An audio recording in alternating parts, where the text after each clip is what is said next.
अगर आपके पोर्टफोलियो में आरवीएनएल है, आईआरएफसी है, इरकॉन है, रेलटेल है या आईआरसीटीसी है, तो ये वीडियो आप ही के लिए है। क्योंकि जो स्टॉक 2 साल पहले हर हफ्ते सिर्फ ऊपर जा रहे थे, कोई 30%, कोई 40%, कोई 50%, कोई 60%, कोई 70% तक नीचे आया। तो आज हम इमोशनल नहीं, फैक्ट देखेंगे और वीडियो का अंत तक देखिएगा तो आप डिसाइड कर पाएंगे कि आखिर रेलवे सेक्टर में चल क्या रहा है, आगे की क्या कहानी है, कहाँ पर मिस्टेक हुई और इससे जो लर्निंग मिलती है। तो कभी आप किसी दूसरे सेक्टर में जब एंट्री मारने की सोचेंगे तो वो ये गलती नहीं करेंगे। तो नमस्कार दोस्तों, मेरा नाम मुकुल अग्रवाल है। स्वागत करता हूँ आपके अपने ही यूट्यूब चैनल पर। लेकिन अगर पहली बार आए तो चैनल को सब्सक्राइब करके बेल आइकॉन हिट कर लीजिएगा। हमारे पास लगातार हमारे मोबाइल ऐप पर बहुत सारे कमेंट आ रहे थे, सर आरवीएनएल में, इरकॉन में, रेलटेल में, आईआरसीटीसी में क्या हो रहा है, प्लीज़ बताएं। आप भी अपनी क्वेरी और बहुत सारे न्यूज़ को हमारे मोबाइल ऐप मुकुल अग्रवाल नाम से एंड्रॉयड और आईओएस पर डाउनलोड कर सकते हैं। फ्री लर्निंग वीडियो भी मिलेगी और साथ में आपको वहाँ पर स्टॉक मार्केट की न्यूज़ और आप अपने सवाल को भी पूछ सकते हो और हम वहाँ हमारी टीम जवाब भी देगी। तो एक ही वीडियो में पूरा सेक्टर, पूरा डेटा, सब कुछ क्लियर करेंगे। लेकिन शुरू करने से पहले एक बात, इस क्रैश के पीछे जो सबसे बड़ा रीज़न है वो बजट का डिसअपॉइंटमेंट नहीं है, क्योंकि हर जगह आपको मोटा मोटा बजट का डिसअपॉइंटमेंट बताया जा रहा है। उसके पीछे एक टाइमिंग का गोल्डन रूल भी है, जो अगर आपको समझ में आ गया तो आप दोबारा कभी फोमो में स्टॉक खरीदोगे ही नहीं। और उसी को मैं डेटा के साथ, प्रूफ के साथ क्लियर करूंगा। तो सबसे पहली बात, ये कोई एक कंपनी का इंटरनल प्रॉब्लम नहीं है कि आप कह दो कि ये ABCD कंपनी है जिसमें इंटरनल प्रॉब्लम हुई है। पूरा सेक्टर एक साथ आया है। जैसा कि वीडियो के शुरू में ही बोला, कोई 10, कोई 20, कोई 40, कोई 50, कोई 70% तक करेक्शन दे दिया है। जिसमें अगर एग्जांपल के लिए आप आरवीएनएल देख लो तो 2024 के ऑल टाइम हाई से करीब 53% गिर गया। रेलटेल को अगर पकड़ लोगे तो अगेन ऑल टाइम हाई से करीब 53% या 55% करीब गिर गया।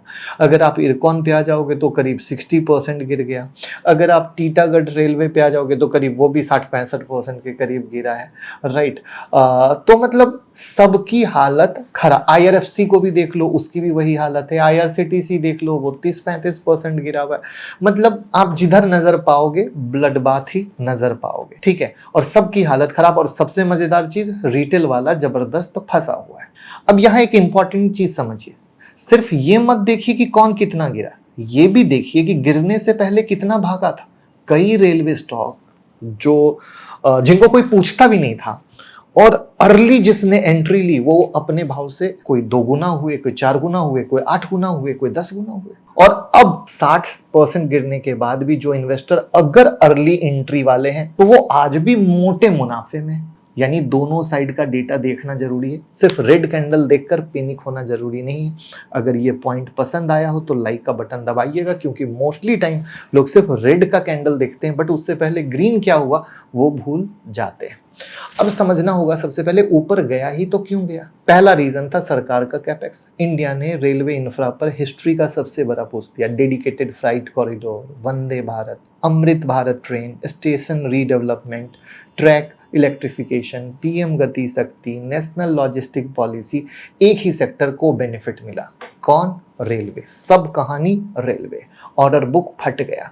मार्केट ने फ्यूचर ग्रोथ को जैसे ही न्यूज सुना उम्मीद से 2024 से ही प्राइस इन करता गया। और यही वजह है क्रैश की भी। क्रैश की भी यही वजह है, मतलब तेजी की भी यही, क्रैश की भी। कैसे?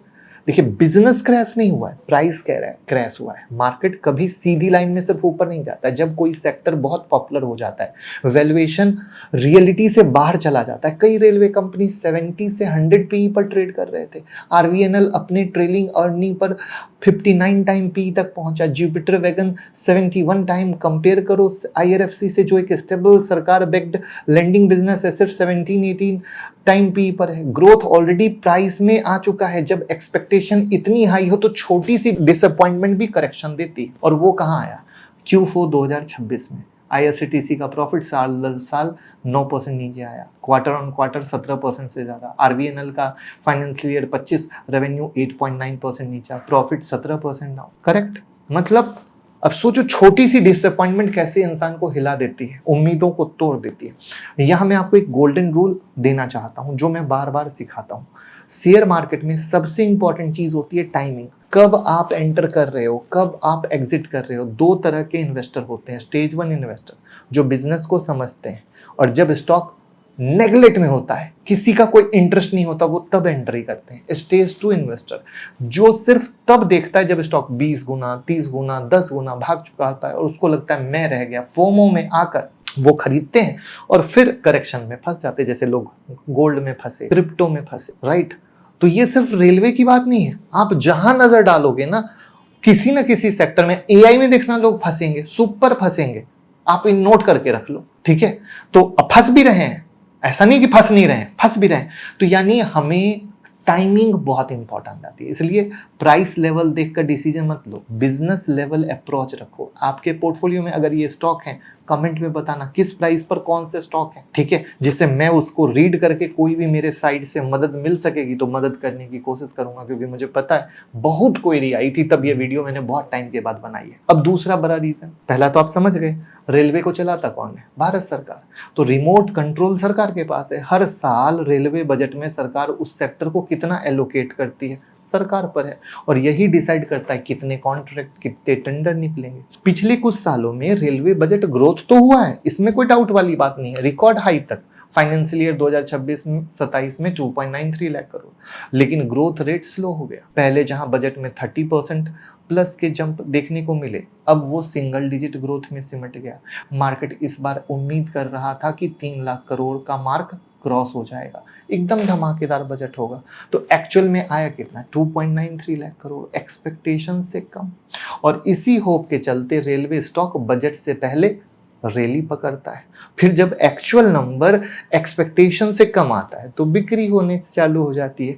और यही सबसे बड़ा स्ट्रक्चरल प्रेशर है जो पूरे सेक्टर में हर साल आपको दिखने को मिला। यानी कहानी रात की नहीं है, महीने की नहीं है, 2 महीने की नहीं है, मैं आपको पूरी बड़ी पिक्चर दिखा रहा हूं। क्योंकि मैंने वीडियो में प्रॉमिस किया था कि अगर आप इस वीडियो को ध्यान से फ्री टाइम में देखोगे तो सिर्फ इस सेक्टर की नहीं, आगे के सेक्टर की भी प्रॉब्लम दूर कर दूंगा। अब यहां पर समझिए, अगर आपको ये बजट एक्सपेक्टेशन वर्सेस रियलिटी वाला एंगल पहले पता नहीं था तो आप ये समझ लीजिए कि आगे भी इसको ध्यान में रखना पड़ेगा, क्योंकि हर किसी न किसी सेक्टर की बजट में बहुत उम्मीद रहती है। अब हम 1 बाय 1 कंपनी के बिजनेस मॉडल और डेटा को समझते हैं। आरवीएनएल रेलवे प्रोजेक्ट एग्जीक्यूट करती है, सरकारी कॉन्ट्रैक्ट लेती है, ऑर्डर बुक देखते तो 99,000 करोड़ का है, जिसमें ऋषिकेश, कर्णप्रयाग लाइन और वंदे भारत स्लीपर जेवी जैसे बड़े प्रोजेक्ट शामिल हैं। लेकिन रेवेन्यू का मेजर सोर्स सरकार है, मार्जिन फिक्स है,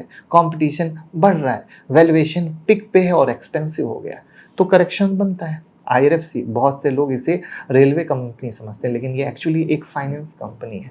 रेलवे को फाइनेंस करती है, इंडियन रेलवे को फाइनेंस करती है। सॉवरेन बैक्ड है, नियर जीरो क्रेडिट रिस्क है, AAA रेटेड बिजनेस है, रिस्क कम है, लेकिन ग्रोथ एक्सप्लोसिव नहीं हो। इसलिए जब वैल्यूएशन एक्सपेंसिव हो जाता है तो करेक्शन बहुत नेचुरल है, इसमें कोई रत्ती भर कसर नहीं है। उसके बाद इरकॉन आता है, इंडिया के अंदर और बाहर दोनों जगह पे काम करती है, डाइवर्सिफिकेशन अच्छा है। लेकिन सरकारी कंपनियों में एक सबसे बड़ी प्रॉब्लम है execution delay, tender competition, margin pressure. और आप मुझे बता दो कौन से सेक्टर, डिफेंस में भी आप देखो पाओगे एग्जीक्यूशन डिले, करेक्शन हो जाता है। रेलटेल, अब ये सिर्फ रेलवे कंपनी नहीं रही बल्कि डिजिटल इंफ्रा कंपनी बन रही है, data centre, fibre, government digital project. इसलिए इनका Q4 प्रॉफिट 27.6% ऊपर गया और रिकॉर्ड बुक ऑर्डर बुक भी बना। यानी हर रेलवे स्टॉक सेम सिचुएशन में नहीं है। अगर IRCTC पे आ जाओ, टिकटिंग, टूरिज्म, कैटरिंग का मोनोपोली, ROE अच्छा है 37%, लेकिन सरकारी टांग अड़ाने का रिस्क हमेशा रहता है। ठीक है, कन्वीनियंस फी जैसा इशू इन्वेस्टर भूलते नहीं है जो पहले हुआ था, जिसकी मार ने IRCTC को कभी उठने नहीं दिया। किस किस को याद है कन्वीनियंस फी की कहानी जिसने IRCTC को मार के रख दिया? कमेंट में जरूर बताना, तभी मैं ये समझ पाऊंगा कि आप एक रियल इन्वेस्टर हैं, क्योंकि रियल इन्वेस्टर बनने के लिए ये सारी कहानी आपको पता होनी। अब असली सवाल, क्या रेलवे स्टोरी खत्म हो गई? नहीं, बिल्कुल नहीं। बिजनेस खत्म नहीं हुआ है, सिर्फ टाइमिंग और वैल्यूएशन का इशू है। फ्राइट 2026 में 1670 मिलियन टन तक पहुंचा है फ्राइट, ग्रोथ 3.25% का है। पैसेंजर नंबर 716 करोड़ से बढ़कर 741 करोड़ हुआ। 7 हाई स्पीड कॉरिडोर अभी भी एक्टिव डेवलपमेंट में, लेकिन इसका मतलब ये नहीं कि अभी भी सब खरीद लो। 5 चेकलिस्ट बनाओ, ऑर्डर बुक बढ़ रहा है, अर्निंग ग्रो कर रहा है, मार्जिन स्टेबल है, वैल्यूएशन रीजनेबल हुआ या नहीं, और सरकार का कैपेक्स। अगर इनमें से मेजोरिटी यस है तभी करेक्शन के बाद अपॉर्चुनिटी बनेगी, वरना चीप दिखने वाला स्टॉक भी एक्सपेंसिव ही हो जाता है। और एक फ्यूचर का रिस्क भी नोट कर लीजिए, अभी तक रेलवे सेक्टर पूरा सरकार के कंट्रोल में है, लेकिन जैसे न्यूक्लियर एनर्जी, डिफेंस सेक्टर में प्राइवेट प्लेयर की एंट्री हुई है जो किसी ने सोचा नहीं था, तो अगर भविष्य में रेलवे में भी प्राइवेट की कहानी हुई तो ये जो सरकारी लिंक्ड कंपनी है ना, इनके लिए नया खिलाड़ी आ जाएगा। और प्राइवेट खिलाड़ी कैसे होते हैं आपको पता है, और प्राइवेट वालों की नजर जमाने से रेलवे पे पड़ी है, ये भी आपको पता होना चाहिए, ठीक है ना। तो कोई मिस्टेक नहीं करनी है। अब मैं करता हूं भाई वाली बात। देखिए, जब रेलवे बहुत प्यारा बना, सबका कई गुना हो चुका था, तब लोगों ने लिया, और अब कोई रेलवे की बात नहीं करता है, बात वही करते हैं जो फंसे हुए। अब जब रेलवे के बारे में कोई बात नहीं करेगा, नफरत की नजरों से देखेगा, इसको वाहियात बताएगा, कहेगा नहीं अब हमको रेलवे का शेयर भैया कान पकड़ते हैं, खरीदना ही नहीं है, उसके बाद हुआ खेल। क्योंकि हर सेक्टर का एक साइकिल आता है, ठीक है। और उस साइकिल में क्या होगा, वैल्यूएशन अच्छे हो जाएंगे, कंपनियों के ऑर्डर बुक का एग्जीक्यूशन स्पीड बढ़ जाएगा, आरओई आरओसी मजेदार हो जाएगा, डेट मार्जिन एग्जीक्यूशन, ये कई सारी चीजें हैं जो अनदर लेवल पे चली जाएंगी, और तब स्मार्ट मनी आएगा। आप उसको छोड़ोगे और फिर वापस से भागेगा, क्योंकि यही साइकिल चलता है। तो बस आप ये समझ लो, जब ये मर जाए, कट जाए, कोई इसके बारे में बात ना करे, और वहां पर ये चीजें सुधर जाएं, तब आपको मिलेगा। और ये चीजें फंडामेंटल एनालिसिस से सीख सकते हो। तो मोबाइल ऐप जो हमारा मुकुल अग्रवाल नाम से एंड्रॉइड और आईएएस पर है, जब आप डाउनलोड करोगे तो यहाँ पर आप फंडामेंटल एनालिसिस की हमारी कोर्स भी परचेज कर सकते हो, जिससे आप सीखो कि भैया वैल्यूएशन पे कैसे, किस तरीके से, बहुत अच्छे तरीके से सिखाया गया है। आपको अगर इन्वेस्टर बनना है तो वो करना पड़ेगा। लिंक भी डिस्क्रिप्शन में, और क्यूआर से भी स्कैन कर सकते हो। और रेलवे की एनालिसिस कैसी लगी कमेंट में बताइए, कोई डाउट बच गया हो तो कमेंट में बताइए, मैं खुद पर्सनली देखूंगा और आपको जवाब दूंगा। वीडियो को शेयर कीजिएगा, डीमैट अकाउंट, क्रिप्टो में अकाउंट ओपन करके सपोर्ट कीजिए। Thank you.